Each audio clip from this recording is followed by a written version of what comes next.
Hello guys, welcome to our YouTube channel study with M. आज मैं आप सभी के लिए काफ़ी इंपॉर्टेंट वीडियो लेके आई हूँ। तो देखिए, उत्तराखंड के महत्वपूर्ण एमसीक्यू की हमारी एक सीरीज़ चल रही है जिसका पार्ट 43 आज मैं आप सभी के लिए लेके आई हूँ। इससे पहले इस सीरीज़ के 42 पार्ट्स हमारे YouTube channel study with M पर अपलोड कर दिए गए हैं। मोस्ट इंपॉर्टेंट एमसीक्यू इन वीडियोज़ में प्रोवाइड कराए गए हैं। जिन लोगों ने इन वीडियो को नहीं देखा है तो हमारे YouTube channel study with M पर विजिट करके देख सकते हैं। आज की इस वीडियो में हम 20 मोस्ट इंपॉर्टेंट एमसीक्यू डिस्कस करेंगे जो कि आपके आगामी उत्तराखंड पुलिस पटवारी लेखपाल बंदी रक्षक LDC and other one day exam के लिए इंपॉर्टेंट हैं। तो आप सभी लोग हमारी इस वीडियो को स्टार्टिंग से लेकर एंड तक जरूर देखें। वीडियो को स्टार्ट करते हैं। वीडियो स्टार्ट करने से पहले जिन लोगों ने अभी भी हमारी YouTube channel study with M को सब्सक्राइब नहीं किया है वो सब्सक्राइब कर लें। साथ ही साथ बगल में जो बेल आइकन दिख रहा है इसे भी प्रेस कर लें ताकि हम कोई भी वीडियो डालते हैं तो उसका नोटिफिकेशन आपके पास जल्द से जल्द पहुंच जाए। आप सभी लोग हमारे टेलीग्राम चैनल को भी ज्वाइन कर सकते हैं। अराउंड 6.3 के यहाँ पे ग्रुप मेंबर्स हो चुके हैं। सुबह 10 बजे और शाम 8 बजे यहाँ पे क्विज का आयोजन भी कराया जाता है। इसके अलावा अदर इंपॉर्टेंट अपडेट्स पीडीएफ्स यहीं पे शेयर की जाती हैं। लिंक आपको उसका डिस्क्रिप्शन बॉक्स में मिल जाएगा। बढ़ते हैं आज की वीडियो की ओर। इस सीरीज का पहला क्वेश्चन है, पंडित गोविंद वल्लभ पंत राजकीय संग्रहालय की स्थापना किस वर्ष की गई। इंपॉर्टेंट क्वेश्चन है। देखिए, पंडित गोविंद वल्लभ पंत राजकीय संग्रहालय की स्थापना की गई वर्ष 1979 ईस्वी में। ऑप्शन सेकंड इस क्वेश्चन का करेक्ट आंसर है। देखिए, पंडित गोविंद वल्लभ पंत राजकीय संग्रहालय ये कहाँ पर स्थित है? ये स्थित है अल्मोड़ा में। देखिए, राज्य में मौर्य, शुंग, यौधेय, कुषाण व गुप्त राजवंशों के अतिरिक्त स्थानीय कुनिंद, पौरव व कत्यूरी शासनकाल से संबंधित सांस्कृतिक संपदा संग्रहण, अनुरक्षण, अभिलेखीकरण, प्रदर्शन व उन पर शोध करने के उद्देश्य से वर्ष 1979 ईस्वी में इस संग्रहालय की स्थापना की गई और कौसानी में स्थित सुमित्रा नंदन पंत के निजी आवास तथा अल्मोड़ा के खूंट गांव में स्थित पंडित गोविंद वल्लभ पंत के आवास को संग्रहालय से जोड़ा गया है। तो ये भी ध्यान रखिएगा और किन आवासों को इस संग्रहालय से जोड़ा गया है ये ध्यान रखिएगा। अगला क्वेश्चन है आपका, उत्तराखंड में कुली बेगार प्रथा नामक पुस्तक के लेखक कौन है। इंपॉर्टेंट क्वेश्चन है। उत्तराखंड में कुली बेगार प्रथा जो पुस्तक है ये किसकी पुस्तक है? ये इसका राइट आंसर हो जाएगा डॉक्टर शेखर पाठक। उत्तराखंड में कुली बेगार प्रथा नामक पुस्तक के लेखक हैं डॉक्टर शेखर पाठक। देखिए, डॉक्टर शेखर पाठक उत्तराखंड से एक भारतीय इतिहासकार, लेखक और विद्वान है और ये 1983 ईस्वी में, ध्यान दीजिएगा, वर्ष 1983 ईस्वी में स्थापित हिमालय क्षेत्र अनुसंधान के लिए पीपुल्स एसोसिएशन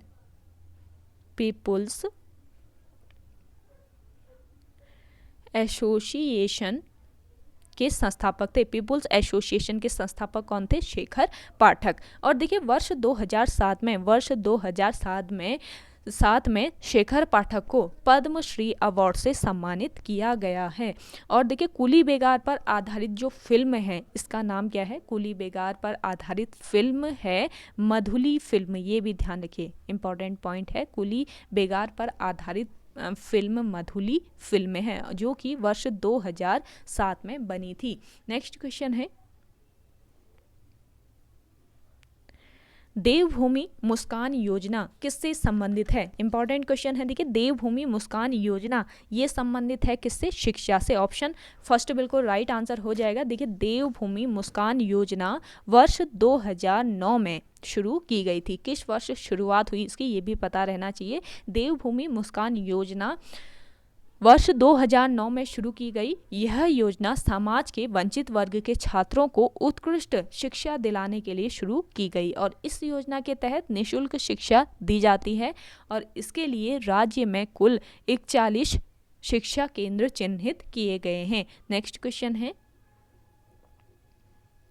देहरादून में आरबीआई की शाखा कब स्थापित की गई? देखिए, देहरादून में आरबीआई की शाखा स्थापित की गई वर्ष 2006 में। ऑप्शन थर्ड इस क्वेश्चन का करेक्ट आंसर है।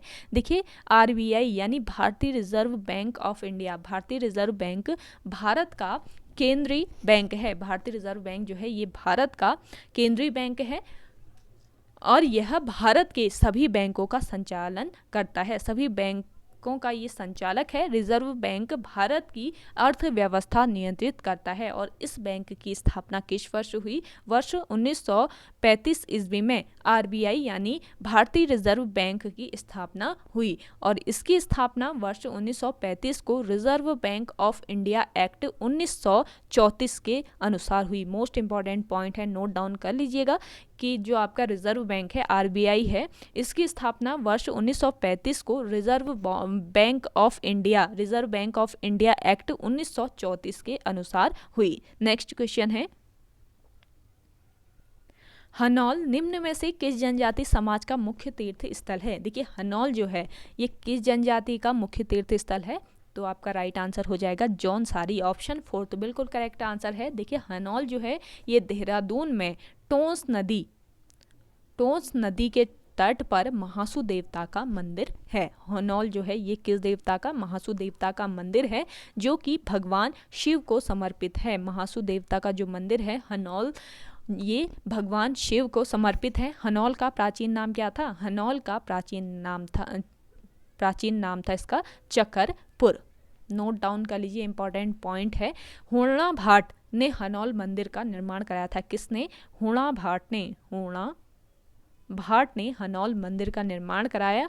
यह जौनसार भाबर के लोगों का सबसे बड़ा तीर्थ स्थल है। ध्यान रखिएगा, जौनसार भाबर के लोगों का सबसे बड़ा तीर्थ स्थल क्या है? हनौल है। हनौल मंदिर किस शैली का है ये आप कमेंट सेक्शन में कमेंट करके बताएंगे। और हनौल मंदिर ये कितने कक्षों में? 3 कक्षों में बटा हुआ है, ये ध्यान रखिए। अगला क्वेश्चन है, संस्कृत अकादमी की स्थापना की गई है। तो देखिए संस्कृत अकादमी, इसकी स्थापना कहाँ पर की गई ये आपको बताना है। तो इसका राइट आंसर हो जाएगा हरिद्वार में। संस्कृत अकादमी की स्थापना कहाँ पर की गई? हरिद्वार में की गई। देखिए राज्य में संस्कृत के विकास हेतु मुख्यमंत्री की पदेन अध्यक्षता वाली संस्कृत अकादमी की स्थापना की गई है। इस अकादमी का मुख्य कार्य स्थान हरिद्वार में स्थित जय राम आश्रम संस्कृत महाविद्यालय को बनाया गया है। अगला क्वेश्चन है, सहस्त्रताल महाश्रताल यात्रा कहाँ से प्रारंभ होती है? देखिए सहस्त्रताल महाश्रताल यात्रा जो है, यहाँ पे महाश्र होना चाहिए इस टाइप से। महाश्रताल यात्रा जो है ये कहाँ से प्रारंभ होती है?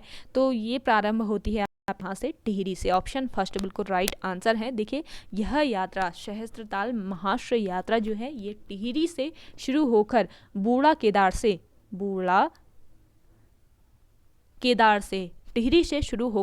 केदार से महाश्रताल के घुत्तू से उत्तरकाशी के सहस्त्रताल समूह तक जाती है। कहाँ से कहाँ तक ये यात्रा जाती है ये ध्यान में रखना है आपको। देखिए देवी देवताओं के निशान, यानी निशान क्या होता है? ध्वज होता है ना, एक झंडा टाइप का लेके जाते हैं आगे से, तो उसको निशान कहते हैं। तो देवी देवताओं के निशान यानी ध्वज के साथ यह यात्रा भाद्रपद किस महीने में? भाद्रपद महीने में होती है। अगला क्वेश्चन है, गाइज वीडियो पसंद आ रही है तो लाइक ज़रूर कीजिएगा। जिन लोगों ने अभी भी हमारे YouTube channel study with M को सब्सक्राइब नहीं किया है वे लोग ज़रूर सब्सक्राइब कीजिए। देखिए ये सीरीज़ आपको डेली प्रोवाइड कराई जा रही है रात को 8 बजे, जो कि आपके आगामी सभी एग्जाम्स के लिए मोस्ट इंपॉर्टेंट है। तो ये सीरीज़ आप ज़रूर फॉलो कीजिए और कॉपी पेन लेके तो आप इस सीरीज़ को देखने के लिए ज़रूर बैठा कीजिए। यहाँ पर आपको इंपॉर्टेंट पॉइंट जो बताए जाते हैं उनको आपको नोट कर लेना है। देखिए देखने से और सुनने से तो एक बार याद हो जाता है लेकिन भूल भी जाते हैं, तो आपको नोट कर लेना है ताकि आप रिवाइज करते रहें इन सीरीज को। अगला क्वेश्चन है आपका, लड़ीधुरा मेला किस जनपद में आयोजित होता है? लड़ीधुरा मेला ये किस जनपद में आयोजित होता है? तो इसका राइट आंसर हो जाएगा चंपावत। लड़ीधुरा मेला चंपावत जनपद में आयोजित होता है। देखिए लड़ीधुरा मेला चंपावत के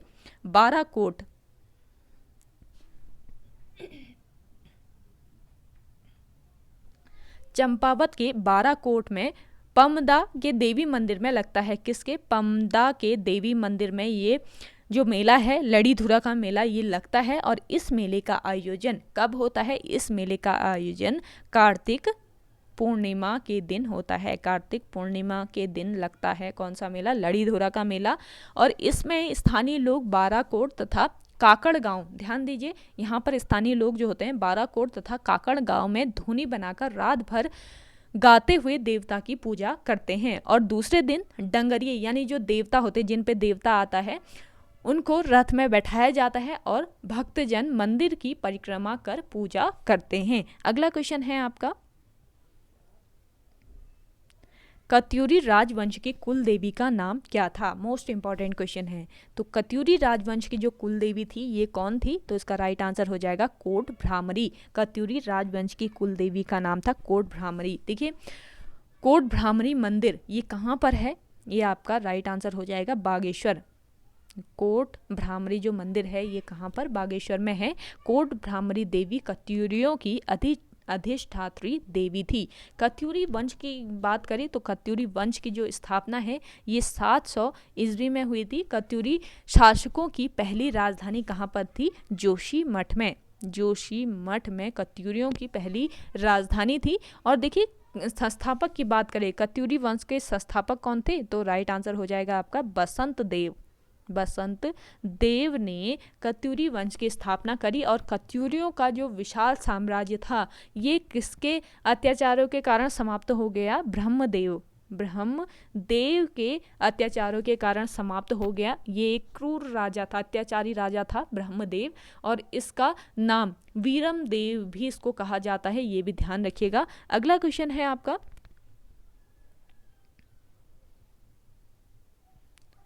चंद काल में रुद्रपुर को किस नाम से जाना जाता था? देखिए चंद काल में रुद्रपुर को किस नाम से जाना जाता था? इसका राइट आंसर है बोक्साड़। बोक्साड़ नाम से चंद शासन काल में रुद्रपुर को जाना जाता था। देखिए रुद्रपुर की स्थापना चंद शासक रुद्रचंद ने की थी, रुद्रपुर की स्थापना। और रुद्रचंद ने रुद्रपुर में एक सैन्य शिविर की स्थापना भी की थी। रुद्रचंद ने ही रुद्रपुर में एक सैन्य शिविर की भी स्थापना की। देखिए चंद शासन काल में रुद्रपुर को बोक्साड़ के नाम से जाना जाता है, ये आप ध्यान रखिए, मोस्ट इंपॉर्टेंट पॉइंट है ये। और रुद्रपुर जो है ये किस नदी के तट पर स्थित है? रुद्रपुर स्थित है आपके कल्याणी नदी के तट पर। और देखिए चंद शासन काल में कोटा किसको कहा जाता था? चंद शासन काल में कोटा कहा जाता था काशीपुर को। काशीपुर का नाम था कोटा चंद शासन काल में। और देखिए मुंडिया जो है ये बाजपुर का पुराना नाम है। और सहजगीर या शाह जाफर ये किसका प्राचीन नाम है? ये जशपुर का प्राचीन नाम है। ये सारी चीज़ें ध्यान में रखनी है आपको, मोस्ट इंपॉर्टेंट पॉइंट्स आपको यहाँ पे बताए जाते हैं। वीडियो पसंद आ रही है तो लाइक कर लीजिए। जिन लोगों ने अभी भी हमारे YouTube channel study with M को सब्सक्राइब नहीं किया है वो सब्सक्राइब कर लीजिए। और वीडियो को ज़्यादा से ज़्यादा शेयर कीजिए अपने दोस्तों के साथ, अपने व्हाट्सएप ग्रुप्स में। देखिए आपके एग्ज़ाम होने वाले हैं, अब आचार संहिता हट चुकी है तो एग्ज़ाम आपके हो जाएंगे। जल्दी से जल्दी आपके एग्ज़ाम डेट डिक्लेयर हो जाएगी, तो आप अभी से प्रिपेयर करते रहे, तैयारी में लगे रहिएगा। और आपको देखिए क्लासेस प्रोवाइड कराई जा रही है। सुबह 10 बजे आपको जीके जीएस पोर्शन कवर कराया जाता है। इसके अलावा हिंदी की स्पेशल सीरीज़ आपको प्रोवाइड कराई जा रही है। शाम को 6:30 बजे आपको Uttarakhand police special series provide कराई जा रही है। और रात को 8 बजे आपको ये सीरीज़ प्रोवाइड कराई जाती है, जो कि आपके आगामी सभी एग्ज़ाम्स के लिए इम्पॉर्टेंट रहने वाला है। तो ये सीरीज़ मोस्ट इम्पॉर्टेंट है, इसको आप ज़रूर ज्वाइन कीजिए रात को 8 बजे। तो आप मुश्किल से आधे घंटे की वीडियो होती है, तो आधा घंटा तो आप अपनी लाइफ के लिए निकाल सकते हैं। तो आप इसको ज़रूर ज्वाइन कीजिएगा इस क्लास को। अगला देखिए, निम्न में से कौन सा दर्रा चमोली और पिथौरागढ़ के बीच स्थित है? कौन सा दर्रा इसमें से ऐसा दर्रा है जो कि चमोली और पिथौरागढ़ के बीच स्थित है? तो इसका राइट आंसर क्या होगा? आप कमेंट कीजिए जल्दी से जिन लोगों को आ रहा है। तो इसका राइट आंसर हो जाएगा बारातोही दर्रा। ऑप्शन 3 बिल्कुल राइट आंसर है। बारातोही दर्रा चमोली और पिथौरागढ़ के बीच स्थित है। और देखिए कालिंदी दर्रा जो है ये किसके बीच स्थित है? उत्तर काशी और चमोली के, उत्तर काशी व चमोली के बीच स्थित कौन सा है? कालिंदी दर्रा है। और आपका जो दर्रा है लास्पा दर्रा चंपावत व पिथौरागढ़ के बीच स्थित है, चंपावत व पिथौरागढ़। और आपका भ्यूंडार दर्रा जो है, भ्यूंडार दर्रा ये कहाँ किसके बीच स्थित है? चमोली व तिब्बत के बीच स्थित है। नोट कर लीजिए। तब चमोली व तिब्बत के बीच कौन सा दर्रा है? भ्यूडार दर्रा। अगला क्वेश्चन है, रतन कवि का वास्तविक नाम क्या है? देखिए रतन कवि, इनका वास्तविक नाम क्या था? इनका वास्तविक नाम था रतन बहुगुणा। ऑप्शन फर्स्ट बिल्कुल राइट आंसर है। देखिए आपके रतन कवि जो हैं ये रीति काल के कवि थे। रतन कवि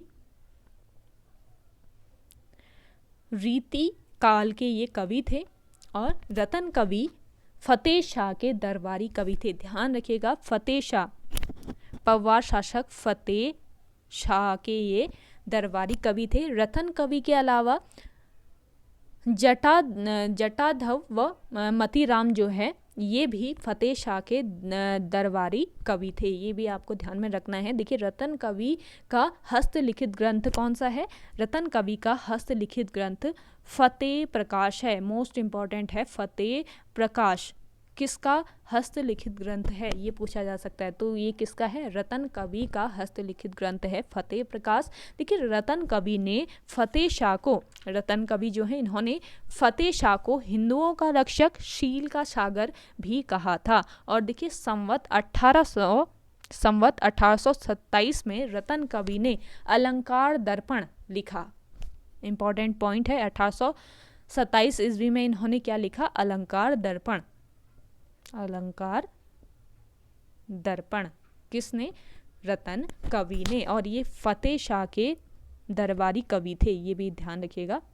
अगला देखिए, उत्तराखंड में माउंटेन गोट के नाम से प्रसिद्ध हैं। तो देखिए उत्तराखंड में माउंटेन गोट के नाम से कौन प्रसिद्ध है? इसका राइट आंसर हो जाएगा चंद्रप्रभा ऐतवाल। ऑप्शन थर्ड बिल्कुल राइट आंसर है।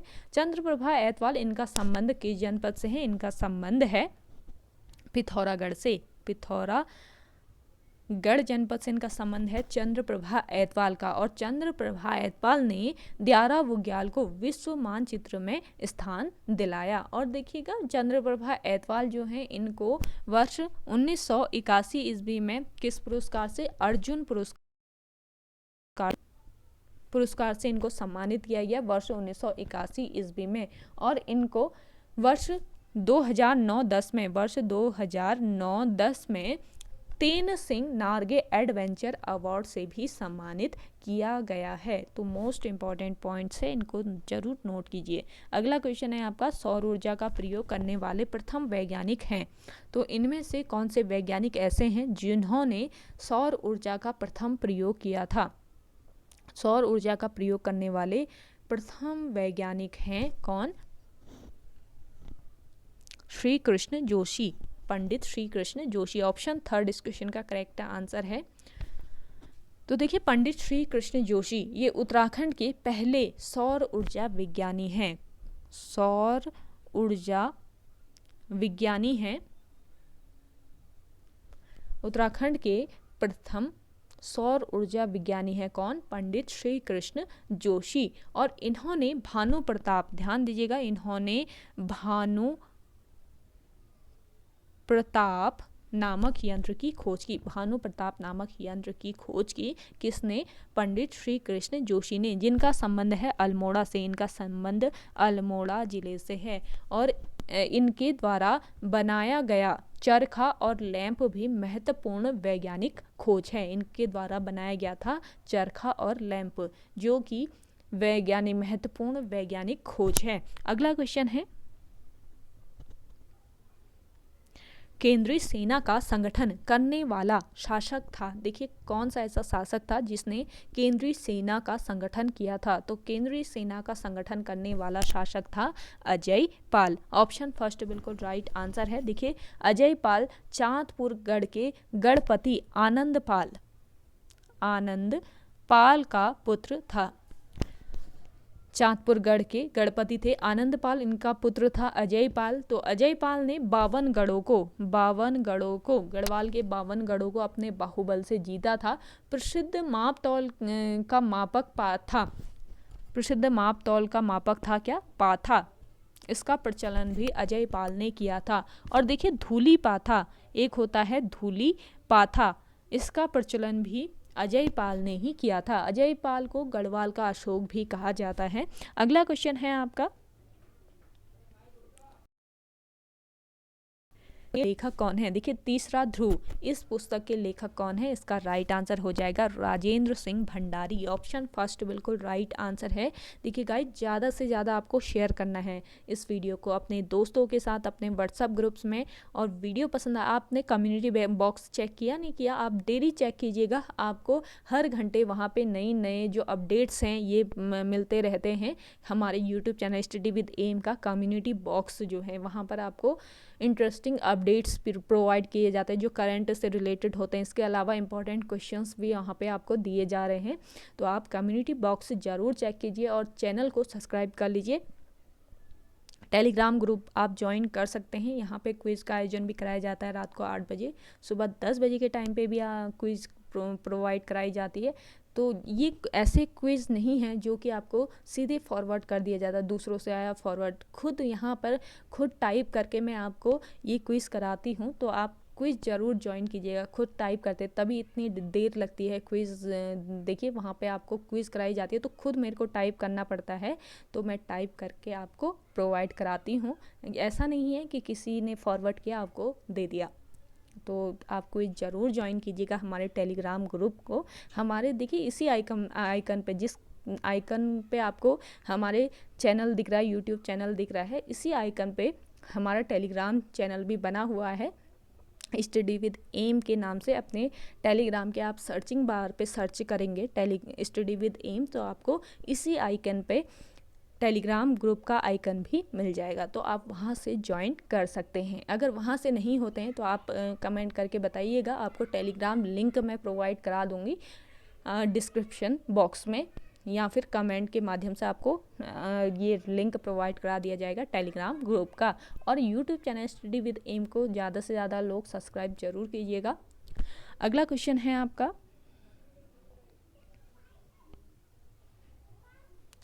निम्न पर्वतों में से बागेश्वर जनपद में स्थित है, तो कौन सा पर्वत बागेश्वर जनपद में स्थित है, इनमें से आपको बताना है। तो इसका राइट आंसर हो जाएगा कोई नहीं। देखिए कोई भी पर्वत बागेश्वर जनपद में स्थित नहीं है इनमें से। त्रिशूल पर्वत जो है ये कहाँ पर, ये आपके चमोली में स्थित है। त्रिशूल पर्वत, जिसकी ऊंचाई की अगर हम बात करें 7120 मीटर की ऊंचाई है त्रिशूल पर्वत की। और कामेट पर्वत ये भी आपके चमोली में ही स्थित है, और ये राज्य की दूसरी चोटी है। राज्य की दूसरी ऊंची चोटी है कौन सी, कामेट पर्वत, और इसकी ऊंचाई है 7756 मीटर। और देखिए नंदा देवी जो है ये तो आप सभी को पता है राज्य की सबसे ऊंची चोटी है, और ये भी चमोली में ही लोकेटेड है, और इसकी ऊंचाई है 7817 मीटर। नेक्स्ट क्वेश्चन है, संकल्प खेतवाल का संबंध किस जनपद से है। आपको बताना है कि संकल्प खेतवाल जो हैं इनका संबंध किस जनपद से है। इनका संबंध है उत्तरकाशी जनपद से। ऑप्शन 4 तो इस क्वेश्चन का करेक्ट आंसर है। अगला क्वेश्चन देखिए, कनक वंश काव्य पुस्तक के लेखक हैं। देखिए कनक वंश काव्य मोस्ट इंपॉर्टेंट क्वेश्चन है। कनक वंश काव्य इस पुस्तक के लेखक कौन है।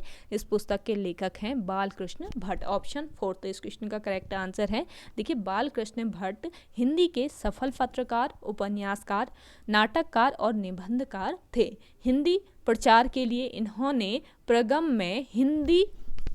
प्रयाग में कहाँ पर, हिंदी प्रचार के लिए इन्होंने प्रयाग में हिंदी वर्धिनी नामक सभा की स्थापना की। मोस्ट इंपॉर्टेंट पॉइंट है, आपसे पूछा जा सकता है कि प्रयाग में हिंदी वर्धनी नामक सभा की स्थापना किसने की, या हिंदी वर्धनी सभा की स्थापना किसने की। तो आपको पता होना चाहिए कि जो बालकृष्ण भट्ट हैं इन्होंने कहाँ पर, प्रयाग में हिंदी वर्धनी नामक सभा की स्थापना की। किसके लिए, हिंदी के प्रचार के लिए। और इन्होंने हिंदी प्रदीप